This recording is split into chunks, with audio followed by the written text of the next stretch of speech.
Aulia sama Deva. Tahu enggak kenapa Pak Guru panggil ke sini? Nggak tahu. Nggak tahu. Tapi kok kayaknya kalian berdua ini kayak nggak senengan aja ini.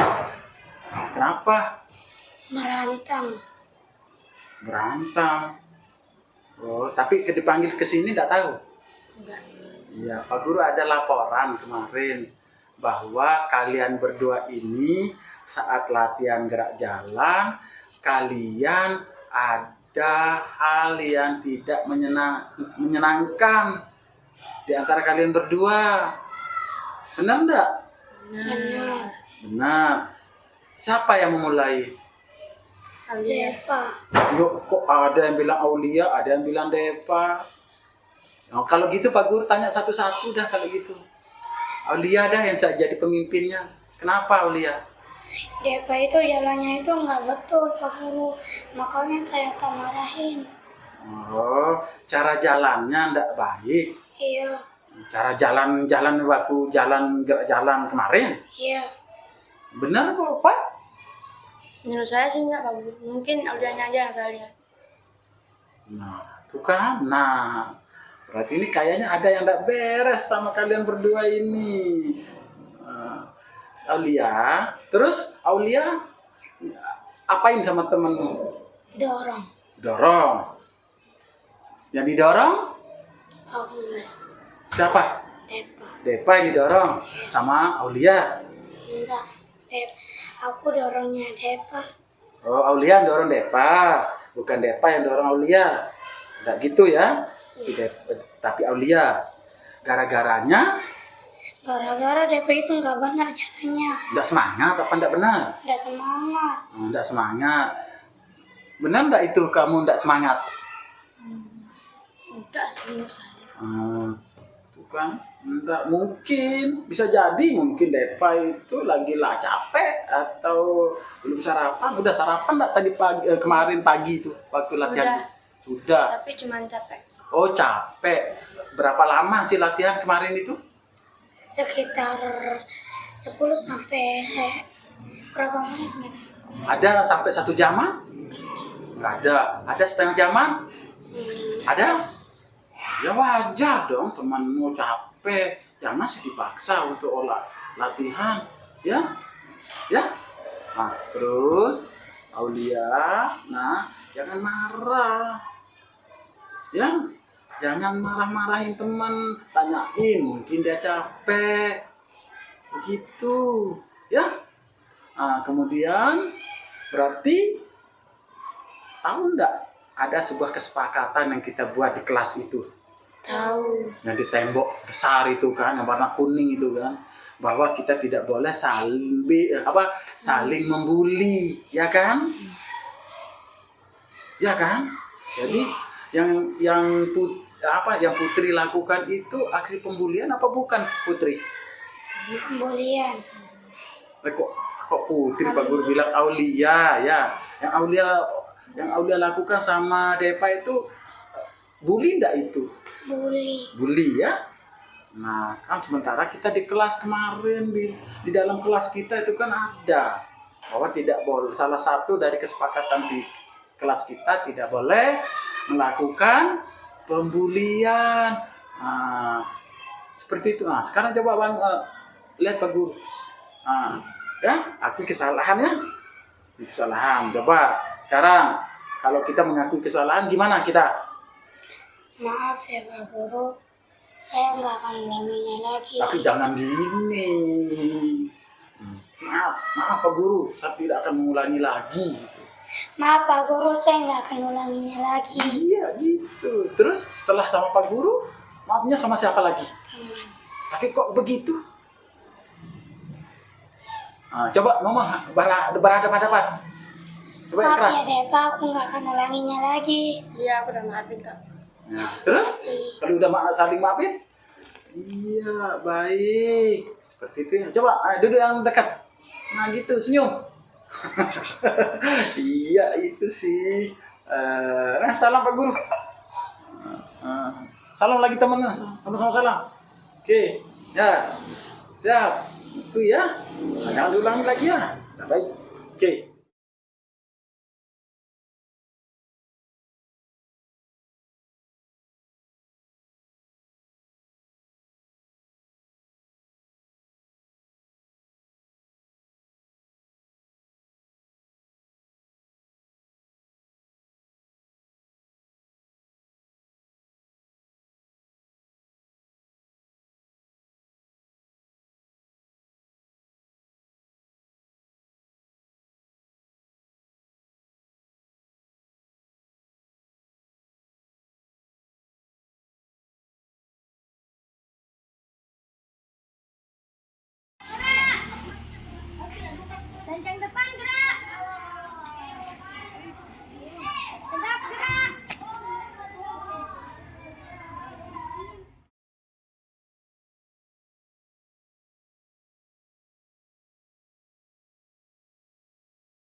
Tapi kira-kira pernah sadar enggak apa yang pernah Sabta lakukan kok Pak Guru panggil? Nggak tahu ya? Ada laporan tadi pagi yang Pak Guru dapatkan dari beberapa temanmu yang melihat katanya Sabta buka tas temenmu. Benar Pak Guru. Oh benar. Apa yang kenapa kok bisa buka tas temenmu? Nah, Saya melihat hasil tugas kerja saya tadi malam Pak Guru, hanya membandingkan. Saya membandingkan.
Assalamualaikum warahmatullahi wabarakatuh.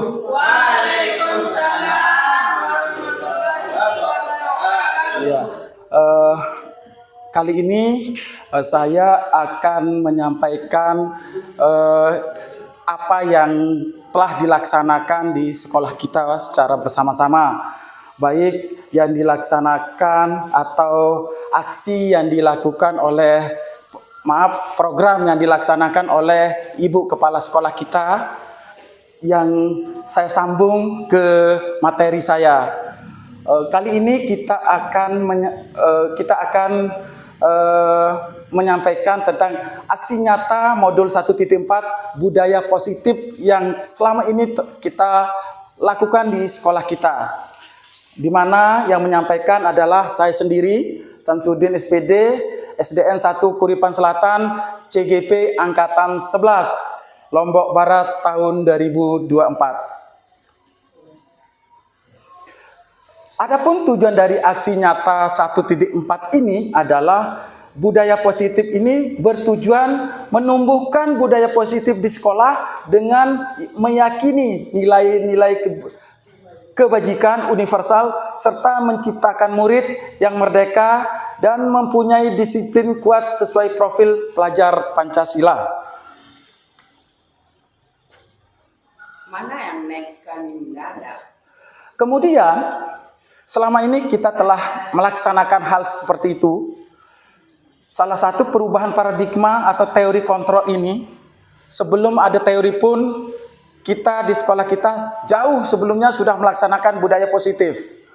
Yaitu menurut teori adalah, pertama adalah ilusi guru mengontrol murid. Tentu guru harus mengontrol murid. Kalau tidak ada guru, tentu murid akan tidak karuan. Lalu yang kedua adalah ilusi bahwa kritik dan membuat orang merasa bersalah dapat menguatkan karakter. Apapun yang dilakukan oleh anak-anak, tentu kita harus mengkritisi. Tetapi cara mengkritisinya adalah agar anak itu sendiri tidak merasa bersalah pada saat kita mengkritisinya. Kemudian yang ketiga adalah ilusi bahwa semua penguatan positif efektif dan bermanfaat. Apapun tindakan yang dilakukan oleh kita secara bersama selama ini adalah itu bertujuan untuk hal-hal yang positif. Tidak ada yang bertujuan untuk hal-hal yang menjatuhkan mentalitas anak. Lalu yang terakhir adalah ilusi bahwa orang dewasa memiliki hak untuk memaksa. Ketika anak-anak itu tidak mendengar kita, maka kita sebagai guru berhak untuk memaksa anak. Karena dari paksaanlah anak itu akan menjadi sebuah kebiasaan. Kemudian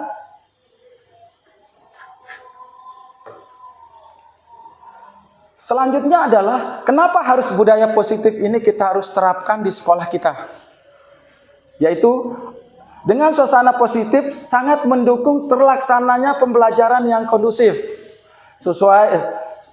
Suasana positif akan membuat lingkungan belajar lebih menyenangkan sehingga proses belajar dapat berjalan tanpa beban dan tekanan, melainkan keinginan dan kesadaran dari dalam diri peserta didik. Ya, selama ini juga kita tetap laksanakan seperti itu. Jadi inilah yang saya angkat, yang saya ulas kembali, di mana suasana positif juga akan membentuk karakter positif peserta didik sehingga akan jadi budaya positif peserta didik dan budaya positif itu sendiri yang selama ini dijargonkan oleh kepala sekolah kita dengan adanya visi yang diterapkan yang telah kita laksanakan setiap hari.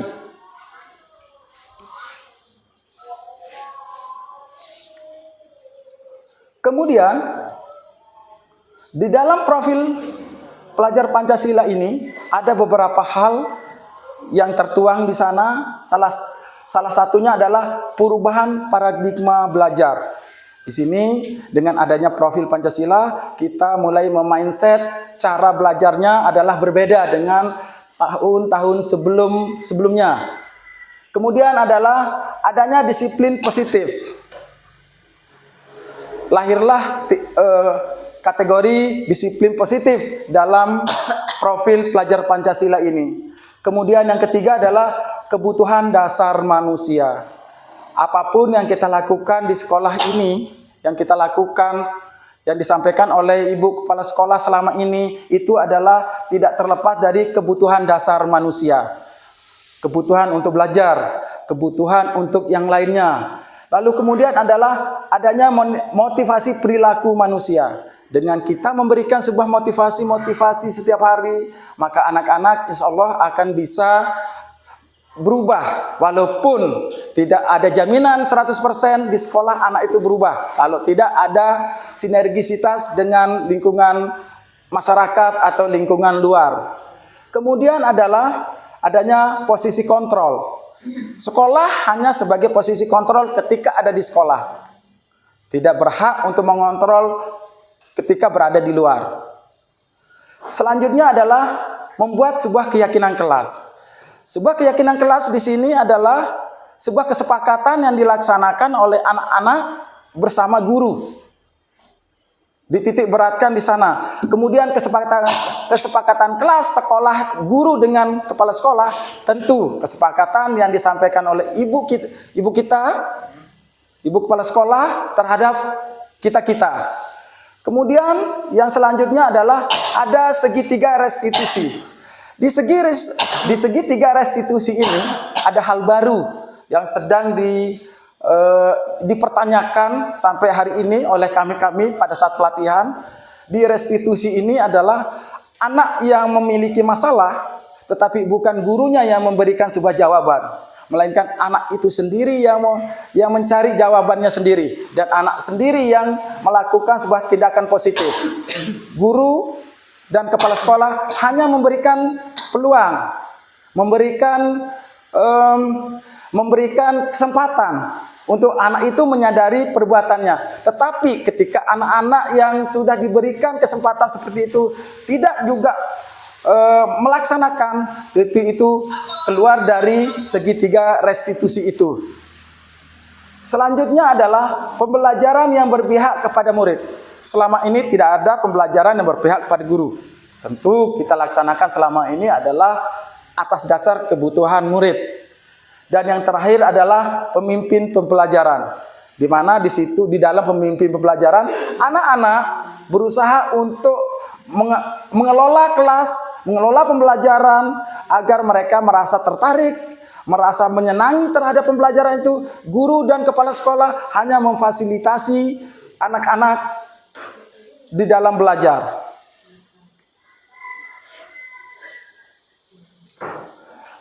Nah, penjelasan dari yang tadi adalah perubahan paradigma seperti itu. Kemudian yang kedua, di dalam perubahan paradigma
Baik, di dalam profil pelajar Pancasila, di sini ada beberapa hal yang akan saya ulas, Bapak Ibu. Salah satunya atau salah dua di sini adalah ada perubahan paradigma belajar. Lalu kemudian yang kedua adalah disiplin positif. Kemudian yang ketiga adalah kebutuhan dasar manusia. Dan yang keempat adalah motivasi perilaku manusia.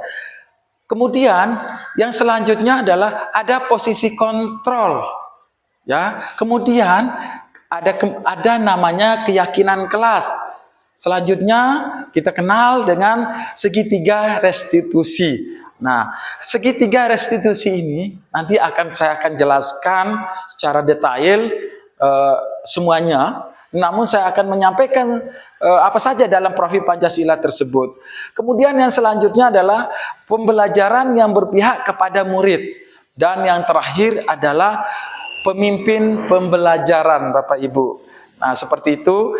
Adapun dari tahap per tahap tentang profil Pancasila ini, salah satunya adalah saya mengulang kembali. Pertama tadi adalah ada perubahan paradigma, Bapak Ibu. Ya, di dalam perubahan paradigma ini tentu di sini mengulas tentang perubahan penting yang terjadi ketika cara berpikir yang biasa tentang atau melakukan sesuatu diganti dengan cara yang baru dan berbeda. Ini menurut Kuhn Thomas di tahun 1962, the structure of scientific revolution.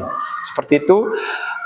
Apa yang dimaksud dengan perubahan paradigma di sini adalah dengan adanya kita melakukan sebuah perubahan paradigma, dengan perubahan penting yang terjadi ketika cara berpikir yang biasa tentang atau melakukan sesuatu diganti dengan cara yang baru dan berbeda. Ini artinya sesuatu yang telah terbiasa, lalu kita membuat hal yang baru dengan cara kita melakukan sesuatu yang baru, tetapi materi yang lama tetap kita lakukan. Hanya di sini kita memberikan hal-hal yang berkembang seperti itu, Bapak Ibu. Itulah yang disebut dengan adanya perubahan paradigma. Yang tadinya mungkin paradigma kita tentang belajar itu, belajar matematika itu sangat menakutkan. Tetapi ketika kita mencoba untuk melakukan sesuatu yang baru, sehingga anak-anak menjadi suka dengan pola bermain mungkin, atau pola sambil berdiskusi, yang diskusi kolaboratif, atau dengan cara-cara pembelajaran yang bervariatif. Sehingga anak ini sendiri tidak merasa dibebani seperti itu. Dan anak ini merasa sangat menyukai. Itu dalam perubahan paradigma, Bapak Ibu. Kemudian yang kedua adalah, di sini yang kedua adalah ada yang disebut dengan disiplin positif. Disiplin positif sehari-hari kita selalu lakukan. Ada baris berbaris, kemudian ucapkan salam di kelas, ketika masuk kelas atau apapun. Tetapi di sini saya akan mencoba untuk mengulas kembali, Bapak Ibu nggih, yaitu cara membentuk sikap mandiri anak sehingga fokusnya pada memotivasi, refleksi terhadap kesalahan yang dilakukan, menghargai dan membangun logika yang bersifat panjang. Di sini ketika anak-anak melakukan sebuah tindakan yang salah, anak-anak itu sendiri akan menyadari kesalahannya, Bapak Ibu. Itu yang maksudnya disiplin positif. Dari mana hal itu dilakukan? Tentu kami atau kita sebagai guru menuntun anak-anak untuk menyadari hal seperti itu, Bapak Ibu.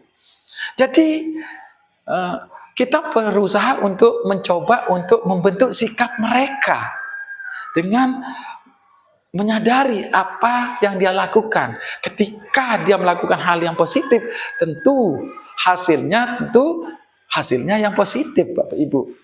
Nah, ketika mereka melakukan hal kesalahan, kita mengingatkan dengan cara-cara yang baik dengan cara-cara yang sopan, dengan cara-cara yang logika, sehingga anak ini sendiri tidak merasa bersalah. Kalaupun merasa bersalah, dia menyadari ketika ada kesalahan, ada konsekuensi loh Bapak Ibu. Seperti itu. Kemudian yang ketiga, ulasan ketiga, ada kebutuhan dasar manusia, di mana di sini tentu disebut dengan kebutuhan fisiologis. Kebutuhan dasar atau kebutuhan fisiologis ini tidak bisa dipungkiri, setiap manusia atau makhluk hidup memiliki kebutuhan-kebutuhan. Tapi kita di sini tentang manusia, di mana pengertiannya adalah hal mutlak harus terpenuhi oleh manusia untuk bertahan hidup. Seperti rasa lapar. Tentu cara kita bertahan hidup bagaimana? Kita harus makan. Haus. Apapun bentuknya, rekreasi. Itu salah satu dari kebutuhan dasar manusia. Tetapi yang paling urgent di sini adalah hal mutlak harus terpenuhi oleh manusia untuk bertahan hidup. Kebutuhan tersebut terdiri dari pemenuhan oksigen dan pertukaran gas, makan, minum, istirahat, dan tidur. Kemudian aktivitas, keseimbangan suhu tubuh, dan kebutuhan seksual. Ini adalah yang tidak bisa kita pungkiri. Semua kita harus butuhkan hal ini. Ketika kita tidak memenuhi salah satunya, tentu di dalam tubuh kita akan berpengaruh. Ketidaksemangatan, mungkin sakit, atau juga yang lain. Ya kan Bapak Ibu? Iya, tentunya seperti itu. Kemudian yang keempat adalah adanya motivasi perilaku manusia. Seperti itu Bapak Ibu. Ini menurut Jean Gossen, motivasi perilaku manusia itu ada beberapa Pak. Ada beberapa. Salah satunya adalah untuk menghindari ketidaknyamanan atau hukuman. Ini adalah tingkat terendah dari motivasi perilaku manusia. Ini biasanya di langkah pertama ini adalah untuk menghindari ketidaknyamanan. Cenderung orang akan meninggalkan sesuatu lokasi itu. Ya, sekali lagi saya akan membacakan kembali. Untuk menghindari ketidaknyamanan atau hukuman, ini adalah tingkat terendah dari motivasi perilaku manusia. Perilaku motivasi manusia ini yang disebut yang pertama itu adalah wujud hal yang terendah, Pak Ibu. Biasanya orang yang motivasi perilakunya untuk menghindari hukuman atau ketidaknyamanan. Bila dia tidak merasa nyaman, dia akan menghindari. Tuh, ini hal yang salah satu dari tingkat terendah. Lalu bagaimana yang kedua? Yang kedua adalah untuk mendapatkan imbalan atau penghargaan dari orang lain, satu tingkat di atas motivasi yang pertama tentunya. Karena yang tadi adalah tingkat terendah. Lalu di atas tingkat terendah itu yang kedua Bapak Ibu. Di sini orang berperilaku untuk mendapatkan imbalan atau penghargaan dari orang lain. Dia membutuhkan penghargaan. Dia membutuhkan rasa ingin diakui. Ya kan? Ketika kita melakukan sesuatu pekerjaan yang sudah sungguh-sungguh, lantas kita tidak diakui, bagaimana rasa perasaan kita terkadang? Nah, disinilah masuk dalam tingkat kedua. Kemudian di tingkat yang ketiga adalah untuk menjadi orang yang mereka inginkan dan menghargai diri sendiri dengan nilai-nilai yang mereka percaya. Orang dengan motivasi ini akan bertanya, akan menjadi orang yang seperti apa saya melakukannya. Di sini sudah mulai ada kesadaran. Ketika dia melakukan sesuatu, dia akan berpikir, untuk apa? Buat apa? Apa keuntungan untuk orang lain? Apa keuntungan untuk diri saya sendiri? Jadi sudah ada mulai kecerdasan yang ada di sini Bapak Ibu. Itulah berarti motivasi perilaku manusia itu ada 3. Salah satunya tadi adalah tingkat terendah. Di atas tingkat terendah itu masuk ke kategori kedua. Dan yang ketiga adalah tadi ingin diakui. Bagaimana Bapak Ibu? Pernahkah selama ini merasakan hal-hal yang dari 3 ini? Tentu kan? Tentu kita pernah. Dan bukan kita tidak pernah lagi. Seringkali. Bagaimana? Setuju? Pak Pian, gimana? Setuju. Ya, oke. Ada pertanyaan sampai di sini? Kalau tidak ada, saya lanjut, Pak. Bapak Ibu. Pak, bagaimana, Pak? Yang semangat dong, Pak. Kalau bilang lanjut, saya lanjut, Pak. Lanjut. Oke, terima kasih, baik. Oke. Nah, ini yang ketiga, Bapak Ibu. Yang kelima. Maaf, sebentar dulu. Oke, benar. Kemudian yang kelima, ada disebut dengan pendekatan restitusi. Di sekolah, kita menghadapi hal seperti itu. Nomor 4 juga tadi seperti itu. Di sini ada pendekatan restitusi. Pendekatan restitusi ini, cara menamakan disiplin pada murid. Ya. Sekali lagi, cara menamakan disiplin pada murid, Bapak Ibu. Ada nama kita menyebut dengan segitiga restitusi. Di segitiga restitusi ini, ciri-ciri restitusi salah satunya adalah menguatkan dan fokus pada solusi, Bapak Ibu. Ketika anak-anak kita temukan atau ada anak-anak bermasalah atau anak-anak yang kita lihat memiliki potensi yang belum kita pahami, selalu kita katakan anak ini nakal. Kita harus fokus dulu, solusinya apa? Okay? Kemudian yang kedua adalah fokus pada karakter, bukan pada tindakan. Kita fokus, kita harus mengetahui karakter anak-anak itu. Mungkin nakalnya bukan nakal sebenarnya, tetapi anak ini memang karakternya demikian. Cuman penyalurannya yang tidak kita ketahui, sehingga kita cap anak ini menjadi anak nakal, atau anak pendiam, atau anak yang tidak bisa berkomunikasi, dan yang lainnya. Itu yang kedua. Kemudian yang ketiga adalah bukan menebus kesalahan, tetapi belajar dari kesalahan. Nah, ketika anak kita panggil Bapak Ibu, jangan lantas kita lakukan, katakan kepada anak ini, kamu salah. Tidak, kita tanyakan kenapa hal itu bisa terjadi. Kemudian barulah kita menyampaikan bahwa ketika anak itu melakukan sebuah tindakan, kita berikan kesadaran terhadap anak itu. Apa bentuknya adalah menggali, lalu memberikan solusi. Tapi bukan kita yang memberikan solusi, Bapak Ibu. Anak ini sendiri. Ketika kita sudah mengetahui bahwa anak itu melakukan sebuah tindakan, contoh, dia mengambil buku temannya secara diam-diam, padahal niatnya hanya mau minjem. Dia pikirnya minjem, tapi menurut kita itu salah. Nah, kita sampaikan, oh nak, itu salah caramu, walaupun itu benar.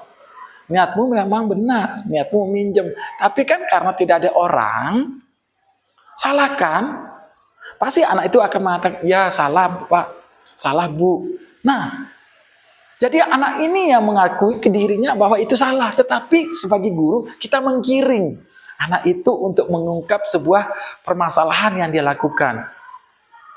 Nah, lalu setelah itu, kita berusaha untuk menggiring anak untuk mengakui kesalahan itu. Setelah mengakui kesalahannya, anak tidak mengakui dan berusaha untuk tidak melakukan lagi yang tindakan itu ke berikutnya. Ini maksud bukan menebus kesalahan, tapi belajar dari kesalahan. Kemudian yang keempat adalah mencari kebutuhan dasar yang mendasari tindakan. Mencari kebutuhan dasar yang mendasari tindakan ini, tadi kan kita sudah tahu kebutuhan dasarnya kan apa? Dia mau melihat tugas temannya. Tuh. Itu maksudnya Bapak Ibu. Kemudian yang kelima adalah tawarkan, bukan paksaan. Kita menawarkan, artinya di dalam menawarkan ini, ketika anak ini sudah tidak bisa lagi mengungkapkan sebuah masalah, mengungkapkan sesuatu, kita coba tawarkan. Kalau kamu melakukan tindakan ini, apa tidak dimarah sama Bapak Ibu guru di rumah, di sekolah? Atau kalau di rumah, marah Bapak orang tuamu kalau kamu melakukan tindakan itu? Nah, itu adalah salah satu contoh penawaran sebuah permasalahan. Apa yang terjadi? Nah, tentu anak itu akan mengatakan, ya saya akan dimarah. Nah, kalau dimarah, lantas apa yang harus kamu lakukan? Berusaha untuk memperbaiki diri, Bapak, Ibu. Kan itu kalimat anak-anak, Bapak, Ibu. Nah, berarti anak itu akan sadar. Seperti itu. Kemudian adalah memperbaiki hubungan. Nah, ketika kita sudah melihat anak-anak ini udah berbuat sesuatu yang salah, kita akan berusaha untuk memperbaiki hubungan. Entah hubungan antara guru dengan murid, murid dengan murid, seperti itu. Dengan cara dia minta maaf, atau dia dengan cara bagaimana, seperti itu. Itu yang dimaksud dengan maaf, agak sedih ya, oke. Ini yang memperbaiki hubungan. Sehingga setelah kejadian itu, setelah masalah itu selesai, anak ini tidak akan merasa minder, Bapak Ibu. Anak ini tidak akan merasa tidak enak, masih nyaman kembali terhadap kita, nyaman kembali terhadap temannya. Lalu yang ketujuh adalah menuntun untuk melihat ke dalam diri. Tadi kan sudah dari tadi saya juga katakan bahwa ketika anak itu sudah menyadari kesalahannya, itu adalah bagian dari menuntun untuk melihat ke dalam dirinya.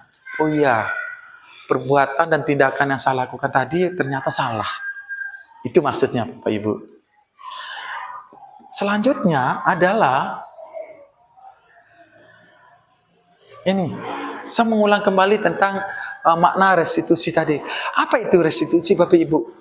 Ya, yang saya tadi ulas sejenak, yaitu tentang segitiga restitusi, di mana kita mencoba untuk mengartikan sekarang.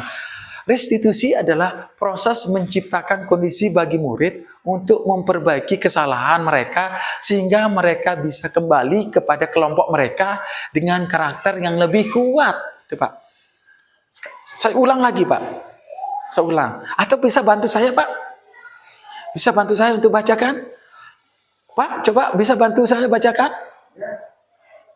Restitusi adalah proses menciptakan kondisi bagi murid untuk memperbaiki kesalahan mereka sehingga mereka bisa kembali kepada kelompok mereka. Iya, itu maksudnya, Pak. Itu jadi ketika anak ini salah, ketika anak ini melakukan tindakan-tindakan yang di luar kebiasaan, dia sadar. Dia sadar akan hal itu dan dia mengakui. Seperti itu. Kemudian dia kembali lagi normal di dalam berdiskusinya. Oke, baik. Nah, di sini kita sebagai orang guru hanya berposisi sebagai posisi kontrol, Bapak Ibu. Yaitu posisi kontrol dalam penerapan disiplin. Kita hanya memberikan pengarahan-pengarahan. Itu maksudnya. Ya, berdasarkan teori kontrol William Glasser atau Dion, ada sebagai penghukum, ya, ada pembuat merasa bersalah, kemudian ada sebagai teman, kemudian pemantau dan sebagai manajer, seperti itu, Bapak Ibu. Okay? Nah, jadi hal-hal seperti ini sangat sering kita hadapi, selalu kita hadapi. Tetapi terkadang kita langkah-langkahnya kita tidak mengetahuinya. Tetapi kita sudah lakukan kok setiap hari sebagai penghukum. Nah, tetapi sekali lagi sebagai penghukum di sini bukan berarti kita menghukumi. Hukumannya di sini ada hukuman-hukuman yang dia sendiri merasa bersalah, itu sudah merupakan sebuah hukuman. Nah, hukumannya apa? Ketika salah satu contoh hukuman itu, kalau kamu tidak nyapu, umpama, apa yang harus kamu lakukan? Apa hukumannya? Hukumannya dia akan mengatakan, saya akan membantu saya akan membantu guru untuk menghapus papan. Itu hukuman loh, Pak. Tapi hukuman yang positif. Kemudian pembuat merasa bersalah, ya, dia menyadari hal itu sehingga dia akan melakukan itu. Kalau kamu lakukan itu, benar enggak? Tentu itu salah satu pembuat merasa bersalah. Itu ya. Dan selanjutnya. Nah, di dalam nomor 4 ini, keyakinan kelas. Di semua hal ini, ada include di dalam sebuah keyakinan kelas. Apa itu keyakinan kelas? Sesuatu yang diyakini bersama, yang berasal dari penyatuan pikiran untuk menjadi nilai-nilai kebaikan untuk diturunkan di kelas. Ini artinya ada aturan-aturan kita sepakati. Misal, kalau telat, apa konsekuensinya? Kalau tidak nyapu, apa konsekuensinya? Kalau tidak belajar, apa konsekuensinya? Itulah yang disebut dengan peraturan kelas yang kita sepakati bersama anak-anak di kelas. Itu Bapak Ibu nggih? Paham? Ini sering sekali kita lakukan sebenarnya. Benar. Tapi terkadang kita tidak mengetahui bahwa itu merupakan salah satu kata dari sebuah keyakinan kelas.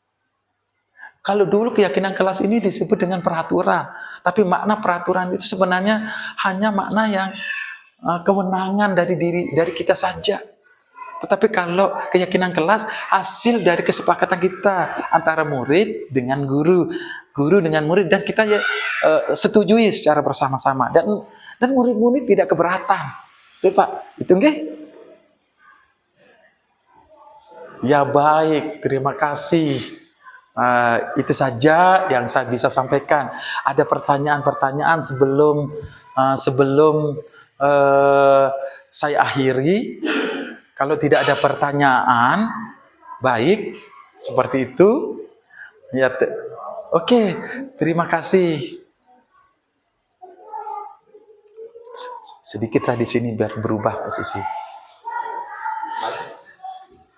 Udah? Oh, udah. Baik, Bapak Ibu, terima kasih. Bapak Ibu telah mengikuti atau telah menyimak pemaparan aksi nyata 1.4 budaya positif yang saya sampaikan tadi. Kurang lebihnya bila ada kesalahan-kesalahan mohon dimaafkan, dan bila mana ada hal-hal yang ingin ditanyakan kembali tentang budaya positif yang tadi, bisa kita tukar pendapat, tukar pikiran di sesi yang berikutnya Bapak Ibu. Baiklah, saya ucapkan terima kasih. Assalamualaikum warahmatullahi wabarakatuh. Bapak